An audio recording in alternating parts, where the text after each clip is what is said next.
नमस्कार दोस्तों, आप सभी का स्वागत है डीएस एकेडमी के यूट्यूब चैनल में। दोस्तों, आज 13 जून 2020 का करंट अफेयर्स लेकर उपस्थित हुआ हूं। आप लोग पूरा का पूरा वीडियो वॉच कीजिए। अगर आपको ये वीडियो अच्छी लगती है तो आप लाइक कीजिए, शेयर कीजिए, कमेंट कीजिए। तो टॉपिक देख लेते हैं कि किस किस टॉपिक पर आज चर्चा होगी। तो पहला है टॉपिक जीएसटी परिषद, दूसरा है कोविड-19 और बाल श्रम, और तीसरा है अंतर्राष्ट्रीय आपराधिक न्यायालय और सहकार मित्र इंटर्नशिप कार्यक्रम पर भी चर्चा होगी। फिर अमेरिकी राष्ट्रपति ट्रंप द्वारा H-1B वीजा निलंबन पर बात की जाएगी। और लास्ट रहेगा हम लोगों का भारतीय अमेरिकी मृदा वैज्ञानिक डॉक्टर रतन लाल को विश्व खाद्य पुरस्कार 2020 देने पे। तो चलिए स्टार्ट करते हैं। तो पहला है, और दोस्तों यूपीएससी और सभी राज्य लोक सेवा आयोग परीक्षाओं के लिए हिंदी में डेली करंट अफेयर्स प्रस्तुत किए जाते हैं।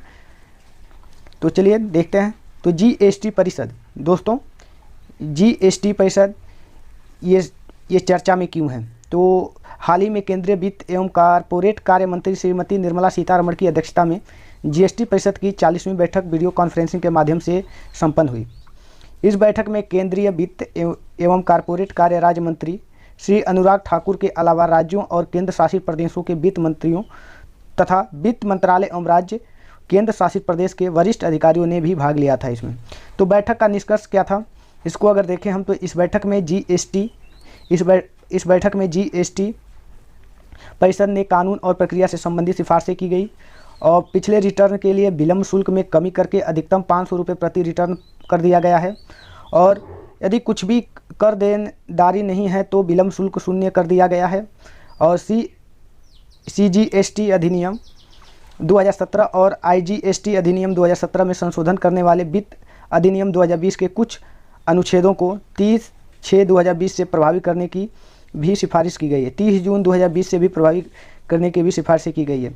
जीएसटी परिषद के बारे में अगर हम देखें दोस्तों, जीएसटी परिषद के बारे में, तो जीएसटी परिषद जो है वस्तु एवं सेवा कर प्रणाली के तहत जीएसटी परिषद एक मुख्य निर्णय लेने वाली संस्था है जो कि जीएसटी कानून के अंतर्गत होने वाले कार्यों के संबंध में सभी महत्वपूर्ण निर्णय लेती है।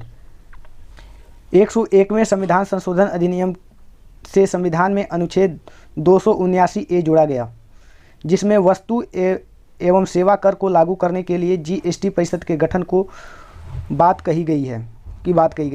गठन जब इसका हुआ था, जीएसटी परिषद केंद्र और राज्यों के लिए एक संयुक्त मंच होता है।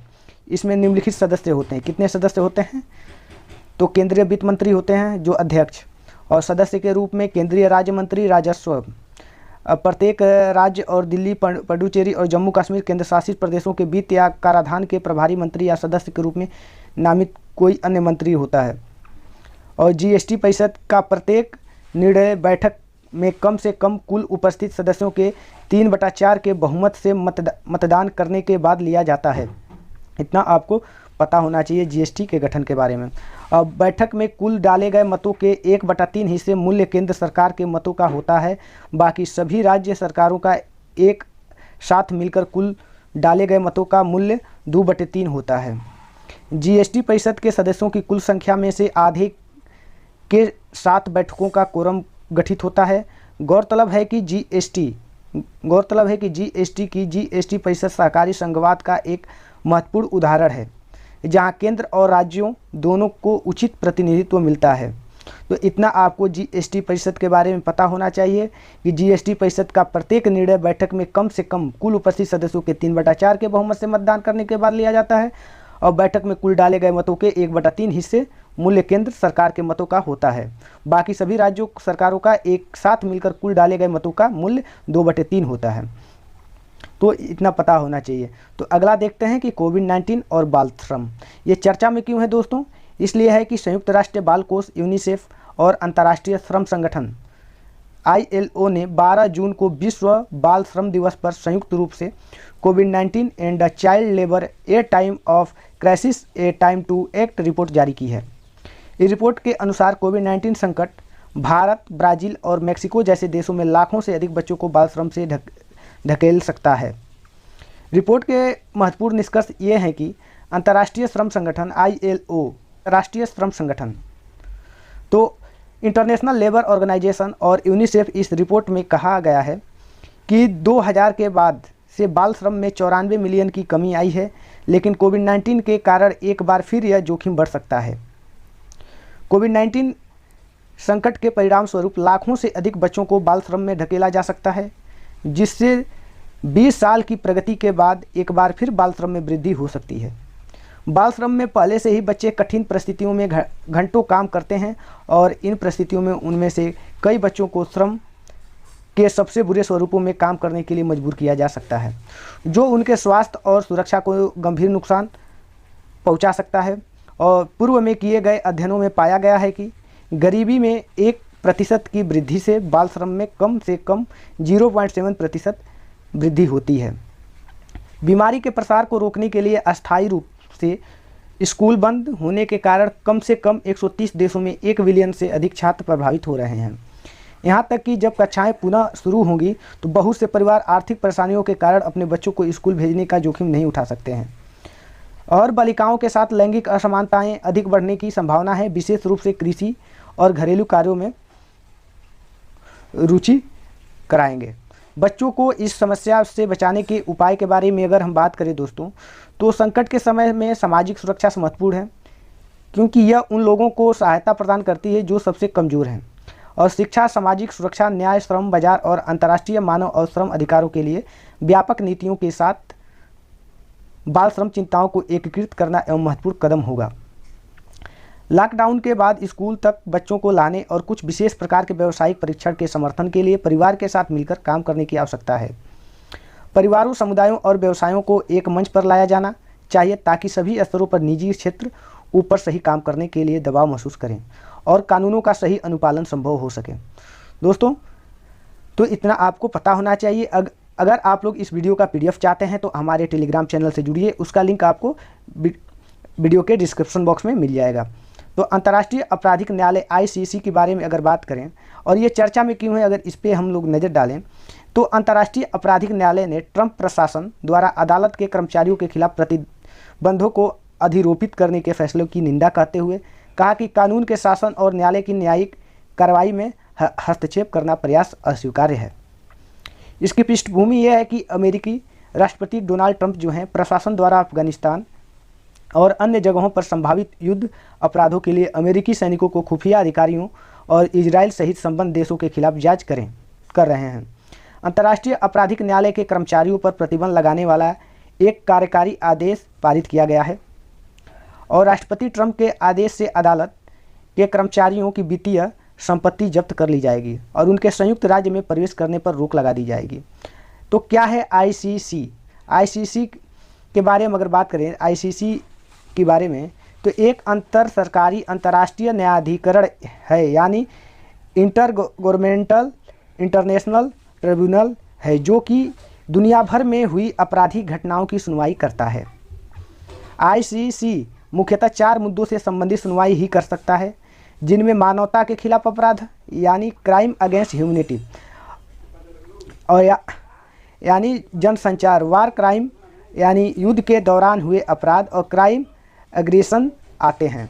ICC की नींव जो है इसकी पड़ी थी 1 जुलाई 2002 को अपनाए गए रोम कानून के साथ ही की गई और ICC का मुख्यालय जो है नीदरलैंड की राजधानी हेग में है, लेकिन इसकी कार्रवाई कहीं भी की जा सकती है।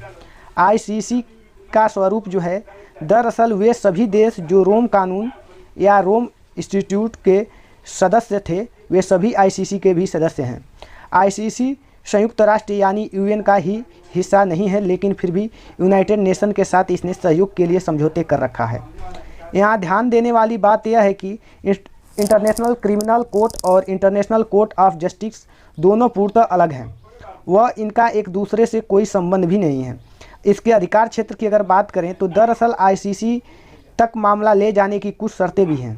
पहली यह कि जब किसी देश की राष्ट्रीय अदालत ने उस मुद्दे या अपराध को सुनने से या जांच करने से इनकार किया हो, तथा दूसरी यह कि संयुक्त राष्ट्र की सुरक्षा परिषद यानी UN सिक्योरिटी काउंसिल ने उस मुद्दे को ICC के पास भेजा हो। गौरतलब है कि ICC केवल सदस्य देशों के मुकदमों या मामलों की सुनवाई ही कर सकता है। अगर इनमें सदस्य देशों की हम बात करें तो इसमें इस समय जो देशों की संख्या है 123 देशों की संख्या है। भारत में आईसीसी के सदस्य देश नहीं है। भारत जो है आईसीसी का सदस्य देश नहीं है, और भारत आईसीसी का सदस्य देश नहीं है तथा इसके साथ ही अमेरिका, चीन, इजराइल और रूस भी आईसीसी के सदस्य नहीं है। और अब आगे बात करते हैं साकार मित्र इंटर्नशिप कार्यक्रम योजना पे हम लोग बात करेंगे। तो ये चर्चा में किस लिए है, इसको अगर हम लोग देखें तो प्रधानमंत्री श्री नरेंद्र मोदी के आत्मनिर्भर भारत बनाने के आह्वान, जिसमें स्वदेशी उत्पादों का से प्रचार करने पर विशेष जोर दिया गया है। ध्यान में रखते हुए साकार मित्र इंटर्नशिप कार्यक्रम पर योजना शिप का शुभारंभ केंद्रीय कृषि और किसान कल्याण मंत्री श्री नरेंद्र सिंह तोमर द्वारा किया गया। योजना का विषय अगर देखें तो योजना के विषय है, यह राष्ट्रीय सहकारी विकास निगम एनसीडीसी द्वारा प्रारंभ की गई एक पहल है। एनसीडीसी की अनेक पहलों की श्रृंखला में साकार मित्र इंटर्नशिप कार्यक्रम योजना शिप स्कीम से युवा प्रोफेशनलों को सवेतन इंटर्न के रूप में एनसीडीसी और सहकारी समितियों के कामकाज से व्यवहारिक अनुभव प्राप्त करने एवं सीखने का अवसर मिलेगा। यह स्टार्टअप सहकारी उद्यमों को बढ़ावा देने के लिए एक पूरक योजना के रूप में भी होगी, और साकार मित्र योजना इसके साथ ही अकादमिक संस्थानों, प्रोफेशनलों को किसान उत्पाद संगठनों एफपीओ के रूप में सहकारी समितियों के माध्यम से नेतृत्व और उद्यमशीलता की भूमिकाओं को विकसित करने का भी अवसर प्रदान करेगी। जो योजना का संभावित प्रभाव के बारे में अगर बात करें तो साकार मित्र योजना सहकारी संस्थाओं को युवा प्रोफेशनलों के नए और अभिनव विचारों तक पहुंचने में मदद करेगी। इंटर्न को क्षेत्र यानी फील्ड में काम करने का अनुभव प्राप्त होगा, जो उन्हें आत्मनिर्भर होने का विश्वास दिलाएगा। इसके सहकारी समितियों के साथ साथ युवा प्रोफेशनलों के लिए भी लाभप्रद साबित होने की उम्मीद है। कौन है पात्र इसके लिए, तो इस पर अगर बात करें हम तो इस योजना के तहत कृषि एवं संबद्ध क्षेत्रों और आईटी जैसे विषयों के प्रोफेशनल स्नातक इंटर्नशिप के लिए पात्र होंगे। और कृषि व्यवसाय सहयोग, वित्त, अंतर्राष्ट्रीय व्यापार, वानिकी, ग्रामीण विकास परियोजना प्रबंधन इत्यादि में एमबीए की डिग्री के लिए पढ़ाई कर रहे या अपनी पढ़ाई पूरी कर चुके प्रोफेशनल भी इसके पात्र होंगे। आवंटन की प्रक्रिया की अगर हम बात करें तो एनसीडीसी ने साकार मित्र संवेतन इंटर्नशिप कार्यक्रम के लिए धनराशि अलग से आवंटित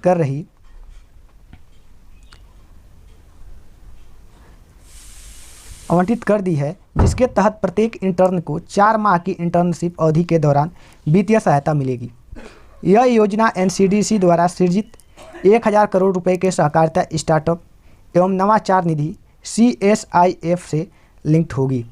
यह पूर्वोत्तर क्षेत्रों, महत्वाकांक्षी जिलों तथा महिलाओं अथवा अनुसूचित जाति एवं अनुसूचित जनजाति दिव्यांग सदस्यों की सहकारिता हेतु युवा अनुकूल पहलों में शामिल होगी।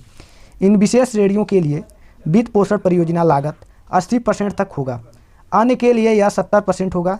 जिन प्रोजेक्ट की लागत 3 करोड़ तक है उनके प्रोत्साहन के लिए योजना में ब्याज दर प्रचलित टर्म लोन पर लागू ब्याज दर से 2% कम होगी।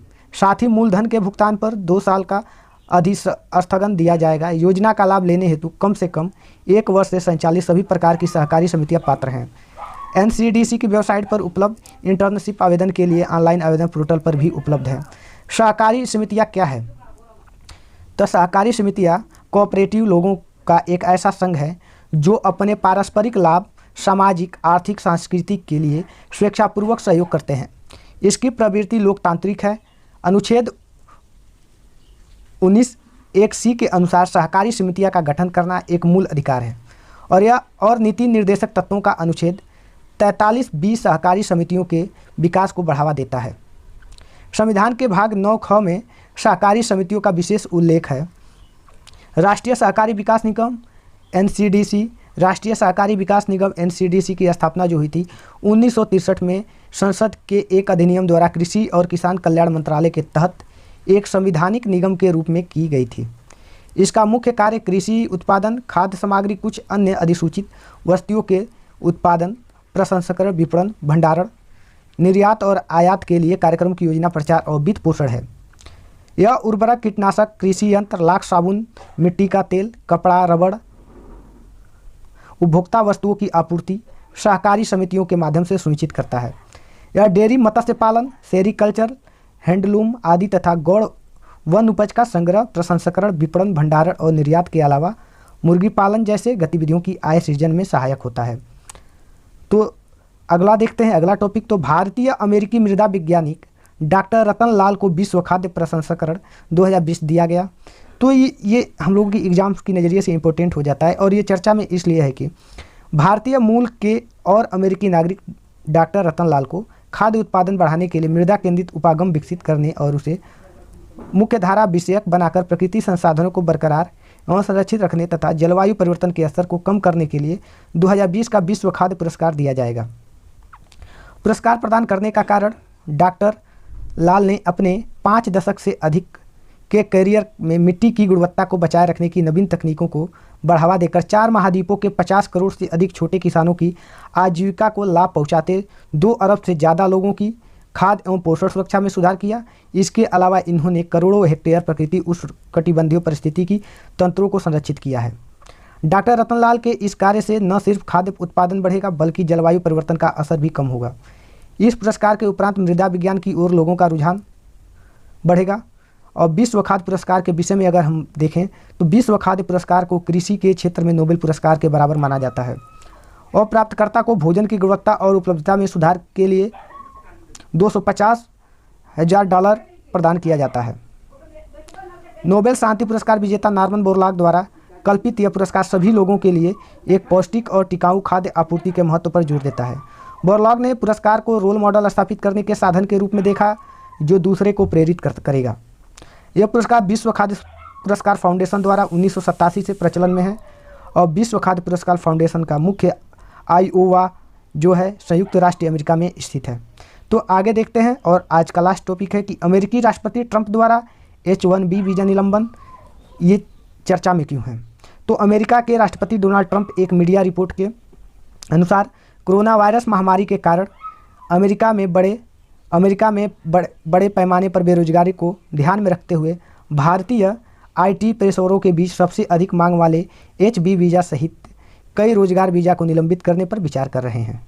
इसकी पृष्ठभूमि देखें, अगर न्यू देखें तो 2008 की मंदी के उपरांत ही अमेरिका सहित कई विकसित देशों में संरक्षणवाद की मांग आरंभ हो गई थी। कोरोना वायरस से उत्पन्न बेरोजगारी संकट में अमेरिका फर्स्ट की नीति के अंतर्गत यह कदम उठाया गया है। कोरोना वायरस की महामारी उपरांत अमेरिका में बेरोजगारी शीर्ष पर है, जिससे स्थानीय लोगों को रोजगार बढ़ाने हेतु इस कवायद की शुरुआत की गई थी। दोस्तों, वॉल स्ट्रीट जर्नल ने बताया कि प्रस्तावित निलंबन 1 अक्टूबर से शुरू होने वाले सरकार के नए वित्तीय वर्ष में विस्तारित हो सकता है, जब कई नए वीज़ा जारी किए जाते हैं अथवा निलंबित किए जाते हैं। दैनिक रिपोर्ट में कहा गया कि निलंबन खत्म होने तक देश के बाहर कोई भी नया H-1B धारक काम करने से रोक सकता है। हालांकि देश में पहले से ही वीज़ा धारकों के प्रभावित होने की संभावना नहीं है। H-1B भारत के प्रौद्योगिकी पेशेवरों के लिए सबसे प्रतिष्ठित विदेशी कार्य वीज़ा है। H-1B वीज़ा के विषय में अगर बात करें तो H-1B आव्रजन और राष्ट्रीयता अधिनियम धारा 101A-15H के तहत संयुक्त राज्य में एक वीज़ा है जो अमेरिकी नियोक्ताओं को विदेशी कर्मचारियों को अस्थायी रूप से विशेष व्यवसायों को नियोजित करने की अनुमति देता है। इसको प्राप्त करने के लिए एक विशेष व्यवसाय में पेशेवर ज्ञान के साथ स्नातक की डिग्री या कार्य अनुभव के समक्ष की आवश्यकता होती है। इसमें रहने की अवधि 3 साल है जो 6 साल तक बढ़ाई जा सकती है, जिसके बाद वीज़ा धारक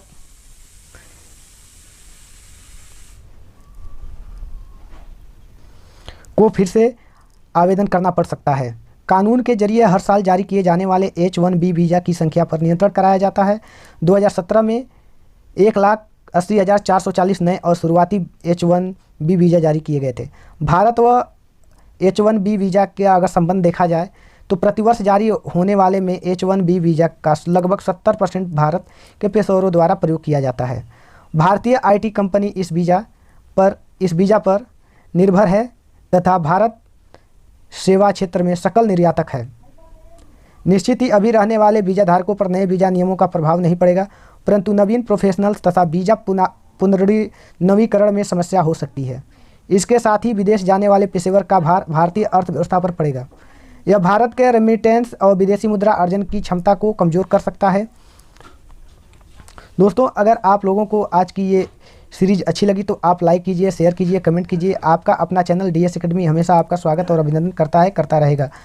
अगर आप लोग इस वीडियो का PDF चाहते हैं तो हमारे डिस्क्रिप्शन बॉक्स में आपको लिंक मिलेंगे टेलीग्राम के, वहाँ पे प्रेस करके इस PDF को आप प्राप्त कर सकते हैं। तो आपको कैसी लगी आप लोग फीडबैक जरूर दीजिए। फिर मिलते हैं अगली चीज़ में, तब तक के लिए धन्यवाद।